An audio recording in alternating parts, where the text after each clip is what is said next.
You can definitely feel the weight behind you. Ride along with Brandon Price. Oh, yeah. You learn a few things. Oh, yeah, absolutely. I'm a 14-year-old trapped in a 42-year-old body. Yeah, there's that. You also learn he's engaged. No wedding date yet. There's a good reaction right there. You'll learn he's been in the doghouse with his fiancée. True? He says that, no. Depends who you ask, I guess. Ask Brandon what makes him happy. Yeah, the fiancé, of course. Oh, right, that part, yeah. It's also this. He loves to see people's reactions as he drives by. They'll give us a big thumbs up. The thumbs up is for what's on his trailer. No, that's not a boat back there that just turned the corner. It's Brandon Price's obsession. That's what you do in life when you have a passion. You build something with your hands. This. What is this? Definitely a labor of love. Okay, here we go. Let's answer the who, what, where, when, why questions. It's the why question I want the answer to. Of all things, why this? Why not? Why not devote 6 months of your life, 10 hours a day building an aircraft carrier miniature? What do you think of this, bud? You give me a big thumbs up? So this is the what? Yeah, it's awesome. I would like to go and see a real one now. An aircraft carrier modeled after the USS Nimitz, by the way. What's that? Where? Right here? That's the control tower. So where did he build it? In his storage unit in Yelm. When? 9 years ago. How big is it? 21 feet from bow to stern and 8.5, 9 feet wide at the width. What do grown men do when they see it? Oh, mayday! This. Look out! Heads up! Incoming! It kickstarts the imagination. Hey, that was a good shot! That was so cool. That's the hard part, is landing short enough that you can stop on it. Who helped him build it? His buddies. What's the best thing about this? Why was he in the doghouse? I didn't feel she needed a VCR anymore, so we took that apart. You'd be in the doghouse too. Those bobbins were my grandmother's. If you stole from your fiancée. Those are bobbins off of a sewing machine. Just to make the aircraft look more realistic. I stole some of her necklaces and cut them all up, and she was real happy with me when I did that. You go to your jewelry box and some things aren't there. Right. Spent plenty of days in the doghouse, slept on the couch. You did what to my what? All is forgiven. How much do you love this? Pretty much the only thing I love more is my fiance. And I'm only saying that like that because she's standing right there. Uh-oh. Doghouse again? Nah, he's a good guy. Yeah, good guy who just got a new job that will take them to Minnesota. Not all of them. It's going to be very hard to part with. Brandon's looking for the right person to donate his second love to. I love you, darling. Today, there were no takers. My wife would kill me. Who knows, maybe tomorrow you'll have better luck. I don't have the time for something like this. The hopes is that we'll find that right person to donate it to before I leave town. But time's ticking. I think we answered all the questions we had answers to. You know, the who, what, where, when, and why. I'll call her, but you gotta ask her, okay? She'd probably like it from you better than me. John Sharify, King 5 News.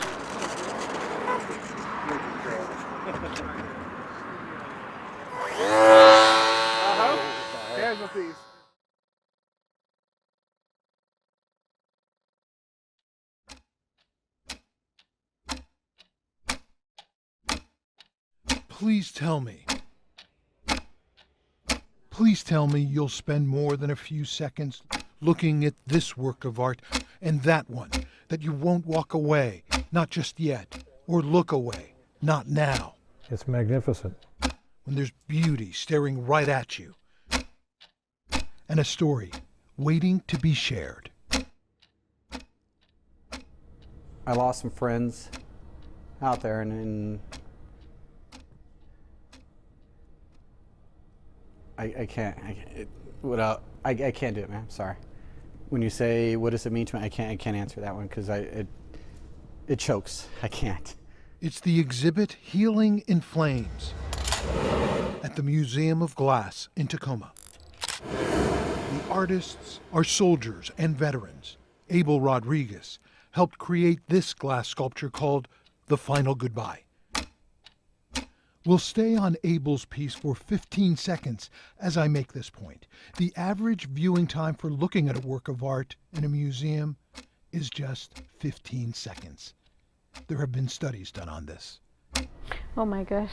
That's it. 15 seconds. We look at it and move on that quick. And so will we, for a moment, move on All right, we're ready. to show you what went into creating the body of work, this labor of love.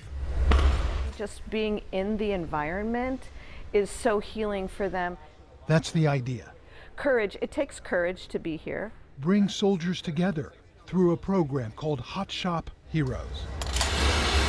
Have them work together for 8 weeks. Nice, guys. It's all about teamwork. I'm going to do the same colors as you. Have them work with glass.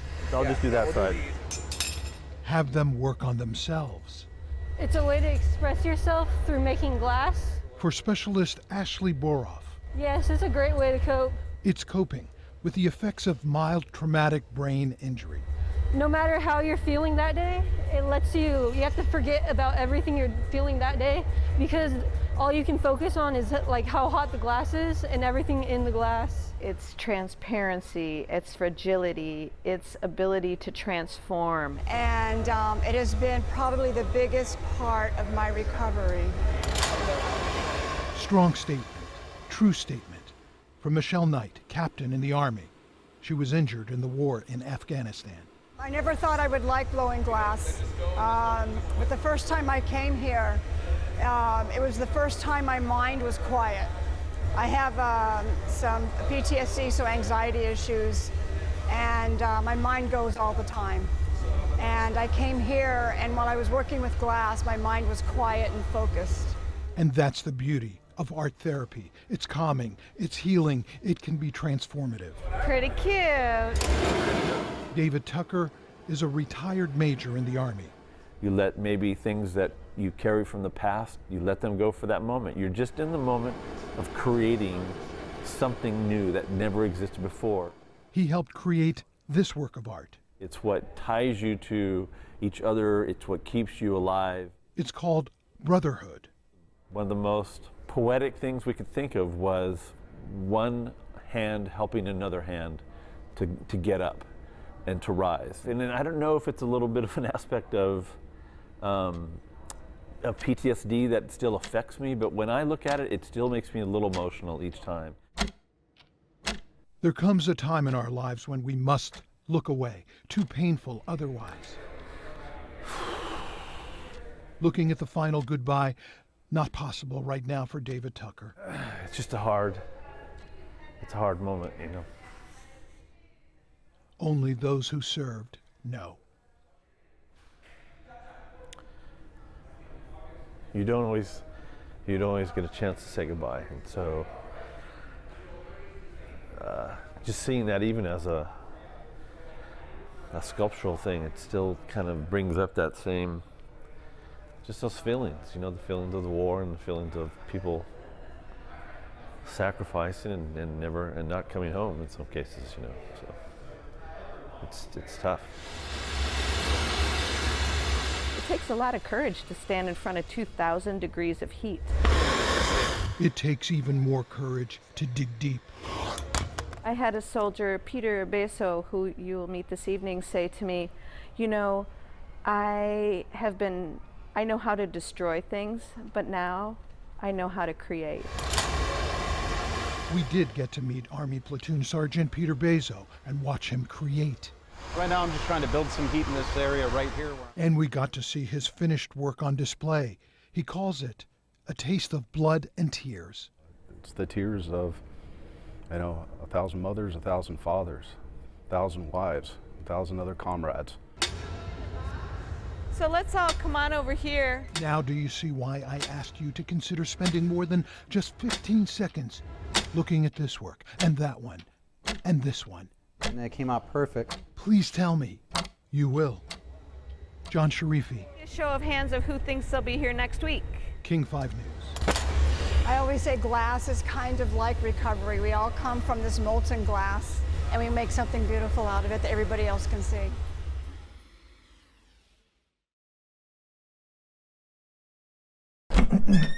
Question.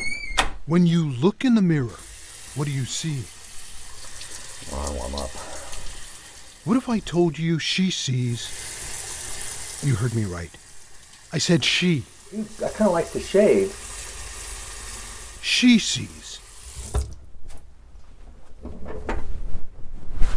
Melissa. I see the person I'm becoming. She's Melissa Batson. It's great to be a Melissa, yes. It's great to be, let me say though, it's great to be who you are. Who she is. I identify as a woman. Who she was. You were Tom then? Yes. Not Melissa? Not Melissa, no. Tom. Tom Batson. Was always on edge. Always nervous. Melissa is not. Tom was an introvert. Melissa is an extrovert. A part of me will always be Tom. Second lieutenant in the Army, tank platoon leader. So I commanded 5 tanks. Tom served in the military for 2 years after graduating from the Citadel in 1976. When you looked in the mirror when you were serving, who did you see? I saw Melissa. I always saw Melissa. Well, at that time I think I was Linda. I saw Melissa. Melissa proudly served at Fort Lewis. Here she is, as Tom, sworn into the military by Air Force Colonel Gerald Batson. And I wanted to follow in his shoes. That's Melissa's father. My dad passed away in '93. So he never got to meet Melissa, never learned that his son would come out one day as a trans woman. It took 52 years. Her father would never get to know her, really know her. Tom was afraid of what people thought. Melissa doesn't give a rat's you know what. Her father would never learn of the struggles few people know. You said you learned how to tie a noose? Mm-hmm.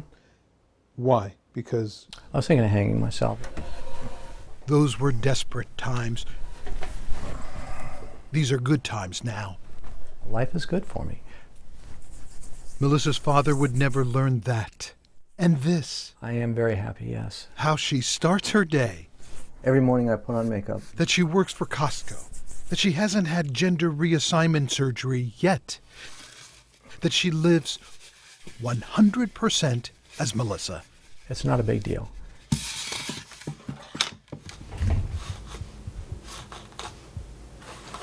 Actually, not true. It's 1 shirt, 2 shirts, and pants. Once a month, she dresses as Tom. Kind of a sweater jacket. When she visits her mom. My agreement with her is that whenever I'm with her, I'm Tom. An overcoat. What an act of love. 2 suits. No, 1 suit, excuse me. 1 suit, 1 dress shirt. From a woman who knows. And a leather jacket. And that's it. Who she is, who she's not. I spent, the first 52 years of my life fighting who I was. All right, stand by. Hi, and welcome back to Bright and Early Seattle. Now the fight is about something else. We have Melissa Batson in studio with us. She wants everyone to know. Thank you, Matthew. It's Melissa's fight for justice. Our fight really is for civil rights. Human decency. This is Yahya Canlis. How could somebody possibly have stabbed her 57 times, for God's sake? 57 times. I don't get it. I don't understand why anyone would react to us with violence. Rafaela was 30 years old.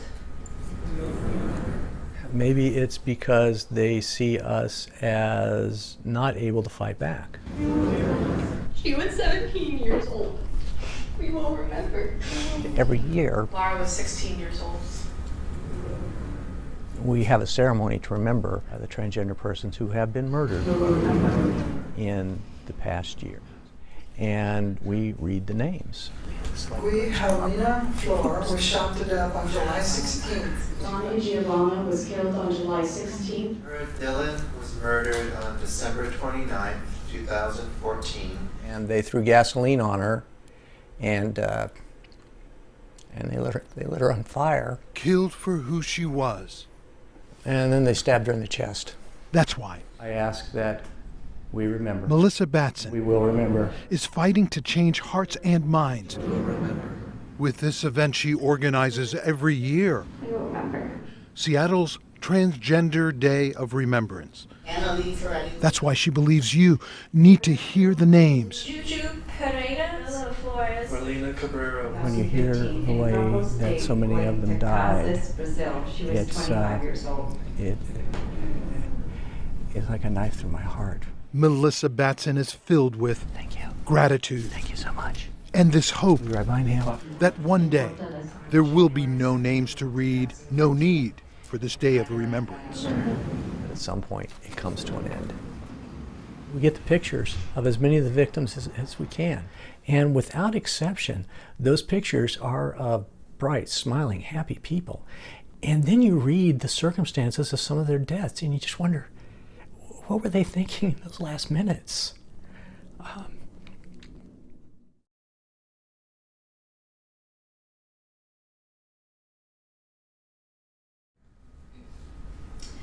Veronica Bismarck. Carol Mello. Kyle Reginald. 160 names Christina Gomez. Lorena Garcia. Raisa Marie. were read on this night. Beaten and stabbed to death. And nobody should have to go out like that. And that's why you do this. Yes, it is. Melissa is proud of Melissa. Proud of who she's become, who she sees when she looks in the mirror. I see myself as a woman. Living her life. This is who I am. John Sharify, King 5 News.